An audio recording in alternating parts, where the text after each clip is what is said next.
Kitten podcast number 30. My name is Mallory, otherwise known as Just a Dose of Love all around the internet. So you can find me on Instagram, Reddit, Facebook, and Ravelry under Just a Dose of Love, though I am most active on Instagram. If you are a new viewer, welcome to the channel. This is a video podcast about knitting and crafts and kind of whatever else happens to be going on at the time. If you're a returning viewer, thank you so much for coming to join me for this 30th episode. I am recording in Edmonton, Alberta, where I live with my favorite feline, Sasika Sonia, Chris Connor, and a snake named Heidi.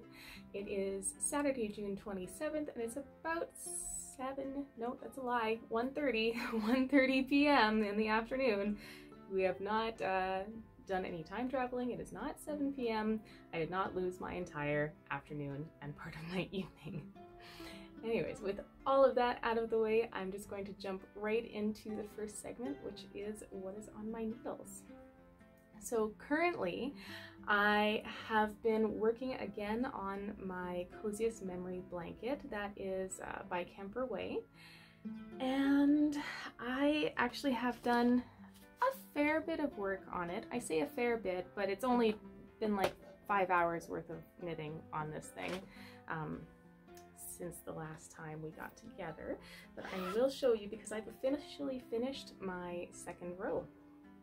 So here's my blanket so far. It's going to be the width of a queen size blanket, so that's how long it is. And since our last video podcast, let me see here. Oh, I'm such a liar. I've only done 2. Apparently, possibly 3 squares. So there's this one. I ran out of this yarn, which was an advent calendar yarn from Log House Cottage a couple years back, and I got to about this portion here, and then I switched to another color that I got in the same advent calendar. These were all mini skeins that I had used originally in the Walk the Block mystery knit along, and this is part of what was left over. I've got this beautiful red. If you know me, I really like reds and oranges. And then with that, I officially finished off my second row. The only thing that I have to say about ending this row was when I had started the second row originally, I'd started on the wrong side. So the way that you knit up this blanket, each square you pick up the side edge and the bottom edge, and you work this way. And I had done this one first. This was my very first square on the second row. So I knew when I got to this point, I would have to pick up a stitch every time I was getting to this end row here, so that they would actually be knit together. And that was what I did. So honestly, I was pretty stressed out about getting to that portion, which is probably why I had been putting off working on this blanket for so long, because when I get stressed out about things, I just like, well, let's not do that. Anyways, swallowed my fear, if you can even say that, and ended up stitching together, and you can barely tell. If you look at the back side, there's a little bit of a bump, but when this blanket is finished, I don't think I will ever think about that or notice it again. So now that that is done, I'm going to be starting back over on my third row here. And yeah, I've just been kind of trying to plan out my squares. I am running a little bit low on purples that I haven't used already, so maybe I need to start a purple project so I have some leftover yarn for this. Does it work that way? You know what, I feel like it would just be wrong to start into a new skein of yarn just for my Coziest Memory blanket. It defeats the purpose of a scrappy blanket, don't you think? I think so. I feel like it would be cheating. So maybe that's why this blanket's gonna take so long. That is why it's gonna take so long. And every time I see this blanket, I see my little stitch marker. It's got this cute little cat face on it. Every time I see it, it makes me happy again. This is a gift from Melinda at Rye Flower Knits a couple years back, and it looks pretty similar to my cat, which means this little stitch marker is very near and dear to my heart. Every time I reopen this project, I rediscover it, and it just makes me all like warm and cozy again inside. Yeah, so that is one of the things that I have on my needles right now. Today I'm just drinking some coffee with some creamer, although you've seen it before, but this is one of my favorite mugs. It is a knit mug. It is not only a knit mug, but it's a knit mug with cables. Isn't that cool? I don't even know how they would have done this. Oh, it's just so cool.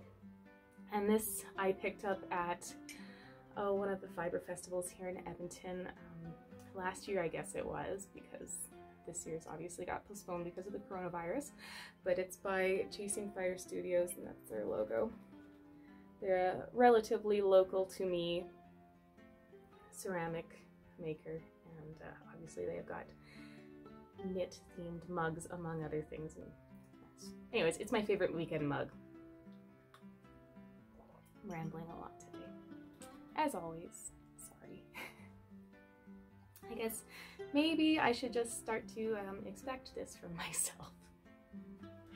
There's gonna be more rambling than I intend. Alright, second thing on my needles right now is just a vanilla sock. It's a little bit of a palette cleanser after working on my shawl and the longbow hood cowl pattern. So this is just a very, very easy breezy stockinette knit plain vanilla sock, but look at it, it's gorgeous. So this yarn I've fallen in love with at River City Yarns, which is one of my local yarn shops. This is the package that it comes in. So it is Earth sock on, Earth brand on their unique sock base. It's color number, where do you go? 52. So they don't actually have color names, just color numbers.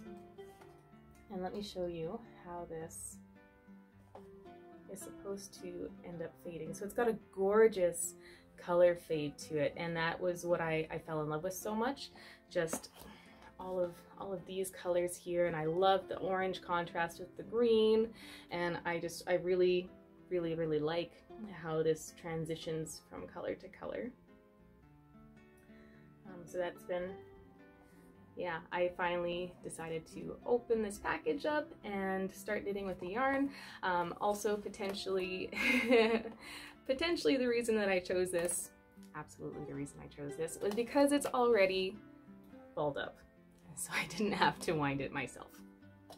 I was feeling a little lazy. It is a 75-25 extra fine superwash merino nylon blend.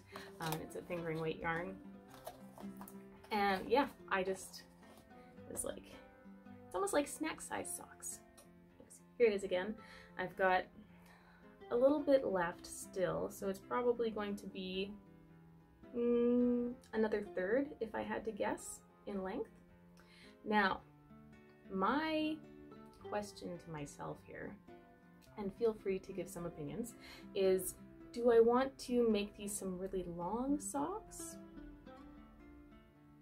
Or do I want to knit the whole sock tube and then split it in half for two mismatched socks with afterthought heels and toes, so afterthought everything socks. So it would just be finishing the rest of this yarn, ending it with a cuff exactly like this one, and then snipping it down the middle, adding the toes and adding the heels. I guess it depends on who these socks are for. If they're for me, I like shorter socks because my calves are big and I don't like tight socks on my calves.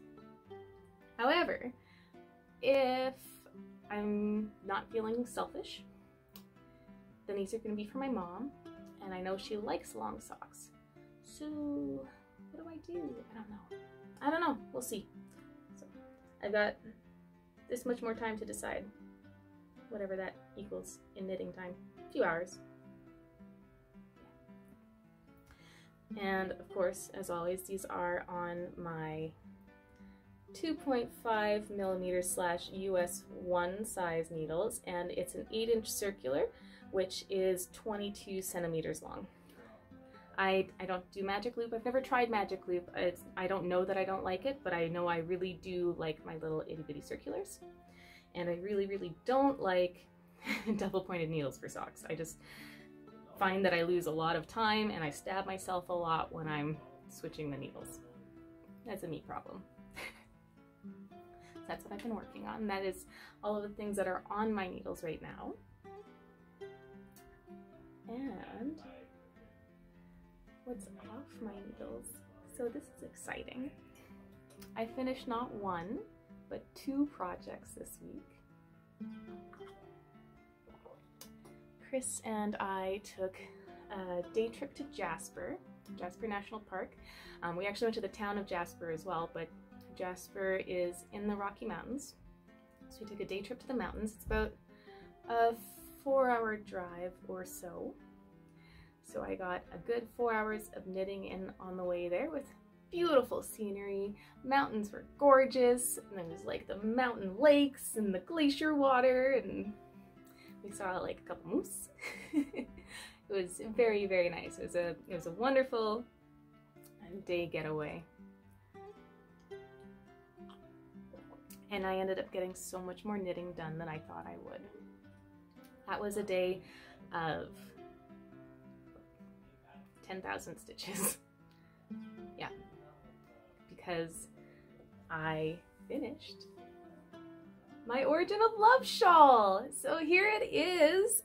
Ah, you can't even see the whole thing in, there we go. So I finished it. I got to the bind off in the car, and then I drove back, so I didn't get any knitting time there. But when we got back, I decided I was gonna finish this shawl. So I did the bind off with the peacock edges. Some cute little peacocks right there. I don't have enough hands, so I can't really point to them and show you at the same time, but there they are. So I finished my shawl, did the bind off, and blocked it the same night because I really wanted to wear it the next day. So I did. And here it is. So this thing is very large. It's not as big as the other one, obviously, because it's 50 grams smaller, but frankly, the difference is so small when you're actually wearing it. So let's see how I can show you here.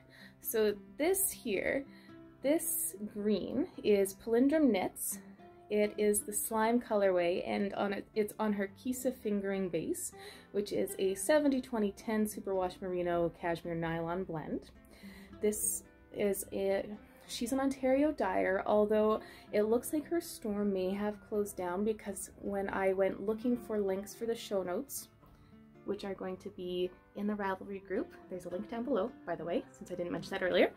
When I was looking for the link for the show notes, I couldn't really find anything in her shop, so it looks like she's closed down, unfortunately. And this here, this beautiful variegated yarn, this is Essence of Autumn, also an Ontario-based dyer.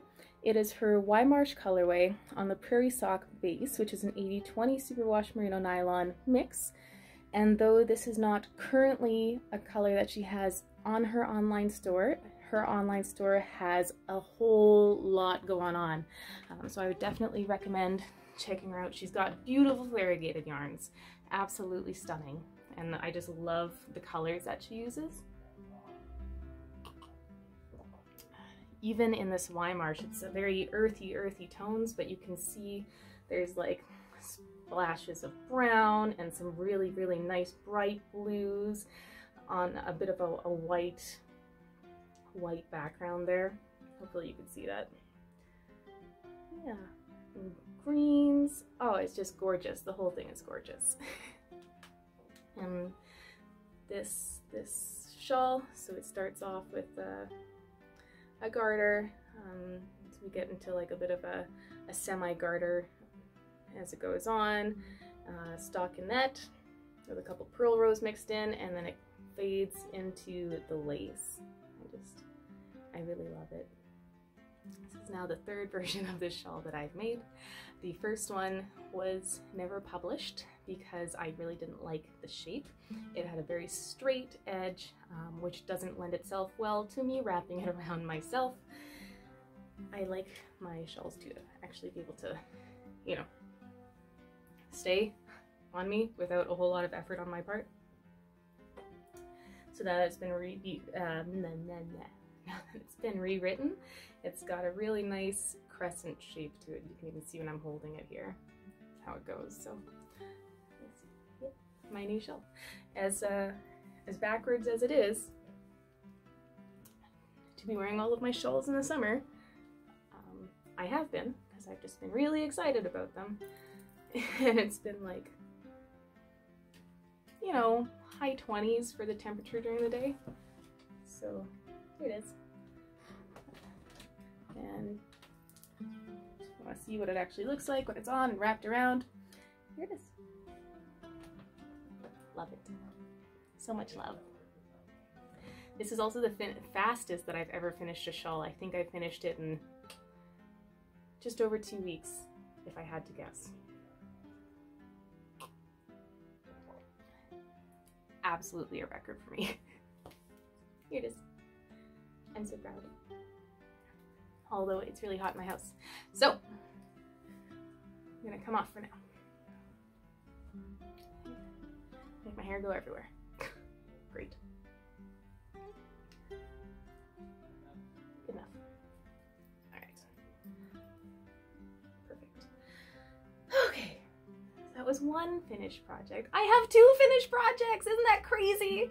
Oh my goodness, how did I do so much knitting this last 2 weeks? I have no idea. This is the most knitting that I've done in a long time, I think. This has probably been the most stitches that I have knit in a 2-week period.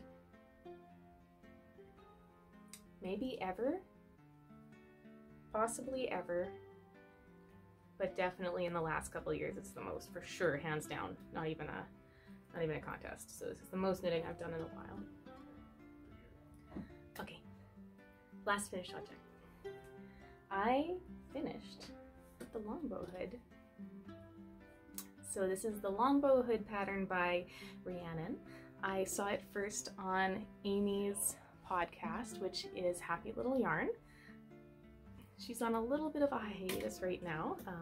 However, she's so cute. She's got a wonderful podcast. Absolutely recommend checking her out if you haven't already.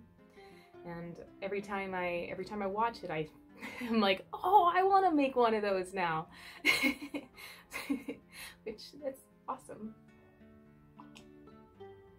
It's great. So I finished my longbow hood. It is made with Knit Picks yarn. It is their Muse hand-painted tonal? Nope, just Muse hand-painted base, and it's the rooted colorway, and it's 100% superwash merino, and it is the squishiest yarn. It is so squishy. Really just like, wah, squish, squish, squish, squish. Also, it is so warm. Like, this is heavy yarn. I ended up using way more than the pattern had called for, and I don't know if that was me or if that was the pattern. I'm not really sure, but it called for 3 balls of yarn and I used over 4. So this hood is like 420 grams of weight on your head. It's very, very heavy. But it's also going to be the warmest, which is great for Alberta winters. Originally, I had planned, well, I was hoping that would be a festival hood for Chris. Unfortunately, COVID again, so all of the music festivals are canceled this year, which is really too bad. But all of these music festivals we go to, they're camping, usually in like a field, and it's vast and very cold at night. It's so beautiful to get all bundled up, and you can walk through the fields, and there's like dew and mist everywhere and mosquitoes, which aren't so great, but there's also like campfires and campfire smoke and just people walking around. It's all very magical. Music in the distance, lights. I was really excited. There's this music festival that I've been going to for many, many years. I started going originally when I was very small with my dad, because it was actually in the town that he lives in. And then there was a few years where I didn't go because they had actually moved locations. They got too big for the location that they were at, and they ended up moving to a location 15 minutes away, say, in a huge field that's got a river going around the outside of it. Oh, it's just beautiful. Absolutely beautiful. But I have been going with my dad for the past 6, 8 years. We meet up, and usually it's always on the weekend closest to the solstice. So it's a summer solstice festival, which is always also around Father's Day, so then we spend some father-daughter time together during Father's Day, because he lives quite far away. It's not far, it's where I grew up, and it's about 4 hours north of here. So I don't really see him very often. And anyways, I'm not really sure where I was going with that, but music festivals. Cold at night. Good. Yeah. And let's see if I can get this on without looking ridiculous.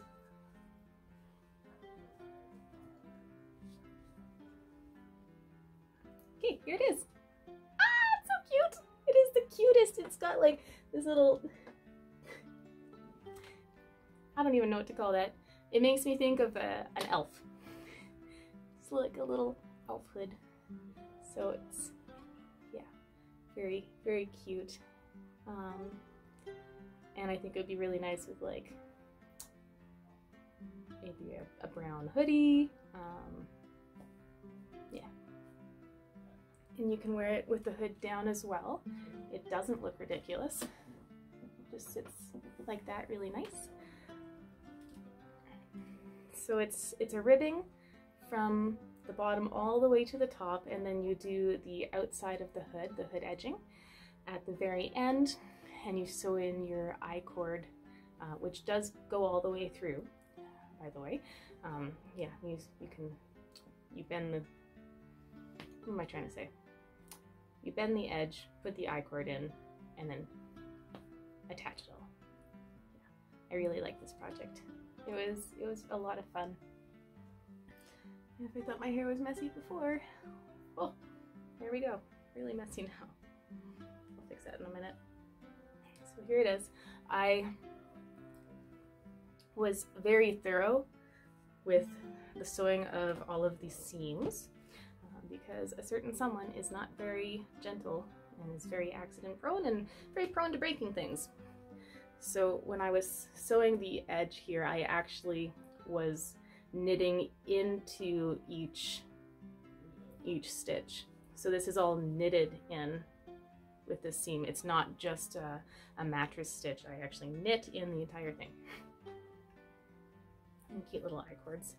I would like to do more work with I-cords. I think they look really, really nice. I've done an I-cord edging on a shawl before. I've never done an I-cord for like any sort of hoodie string or cord for a hood or anything like this, but I would really like to do more work with I-cords. I think they just look so nice when they add, I think they add a very polished look to any finished project, personally. So that is it for my finished objects. I'm just gonna grab a quick drink of coffee here.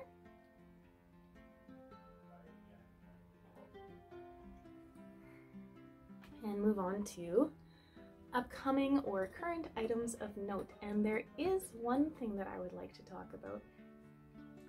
So for a while now, longer than I'd like to admit, I have been saying I'm planning on